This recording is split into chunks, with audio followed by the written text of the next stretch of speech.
प्रिय छात्रों, हिंदी के इस शिक्षण सत्र में आपका हार्दिक स्वागत है।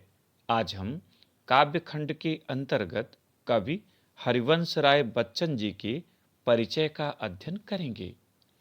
प्रश्न पत्र में दिए गए कवियों में से किसी एक का परिचय लिखना होता है, जिसके लिए कुल 3 अंक निर्धारित हैं।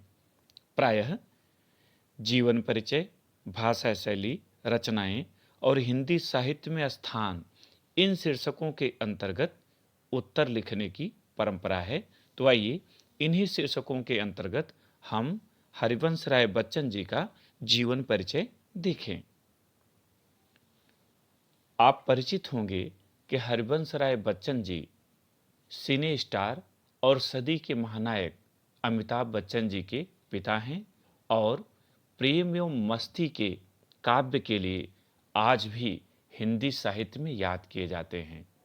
उनका मधुशाला आज भी लोगों के मन में नई रूमानियत को पैदा कर देता है। इनका जीवन परिचय देखें। उत्तर छायावाद के प्रमुख कवि हरिवंश राय बच्चन का जन्म 27 नवंबर सन 1907 ईस्वी को प्रयाग में हुआ था। इनके पिता का नाम प्रताप नारायण और माता का नाम सरस्वती देवी था। कायस्थ पाठशाला प्रयाग से हाई स्कूल तथा गवर्नमेंट इंटर कॉलेज से इंटर की परीक्षा उत्तीर्ण करने के पश्चात इन्होंने इलाहाबाद विश्वविद्यालय से अंग्रेजी में एमए किया और कैम्ब्रिज विश्वविद्यालय से पीएचडी की उपाधि प्राप्त की। कुछ समय तक ये इलाहाबाद विश्वविद्यालय में प्राध्यापक रहे। तत्पश्चात आकाशवाणी से जुड़े। बाद में ये भारत सरकार के विदेश मंत्रालय में चले गए और वहीं से अवकाश ग्रहण किया। सरलता, संगीतात्मकता, प्रवाहमयता और मार्मिकता इनके काव्य की प्रमुख विशेषताएं हैं। साहित्य अकादमी पुरस्कार, सरस्वती सम्मान, पद्म भूषण आदि से सम्मानित बच्चन जी 18 जनवरी सन 2003 ईस्वी को अपार यश प्राप्त कर पंचतत्व में विलीन हो गए। भाषा शैली देखें। बच्चन जी ने अपने काव्य में सरस एवं प्रवाहपूर्ण खड़ी बोली का प्रयोग किया है। इनकी शैली भावात्मक गीत शैली है, जिसमें लाक्षणिकता और संगीतात्मकता विद्यमान है। इनकी भाषा शैली इनके भावों की अनुगामिनी है, यथा पूर्व चलने के बटुही बाट की पहचान कर ले। रचनाएं। बच्चन जी का रचना संसार अत्यंत विस्तृत है।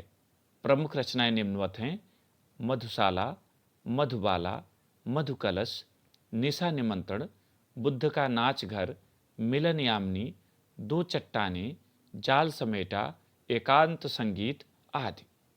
ध्यान रखिएगा कि बच्चन जी की बहुत रचनाएं हैं, किंतु परीक्षा में 1-2 रचनाओं का ही उल्लेख करना होता है, इसलिए विस्तार में जाने की आवश्यकता नहीं है। इनकी आत्मकथा भी बहुत प्रसिद्ध हुई थी। आपको याद होगा, क्या भूलूं क्या याद करूं और नीड़ का निर्माण फिर 10 द्वार से सोपान तक। इनकी आत्मकथा की ये हिस्से, ये भाग बड़े लोकप्रिय हुए थे। चूंकि इनकी आत्मकथा कई भागों में प्रकाशित हुई है, किंतु आपको विस्तार नहीं करना है, संक्षेप में अपनी बात करनी है, इसलिए कुछ रचनाओं का उल्लेख करके आप आदि कर दें। हिंदी साहित्य में स्थान।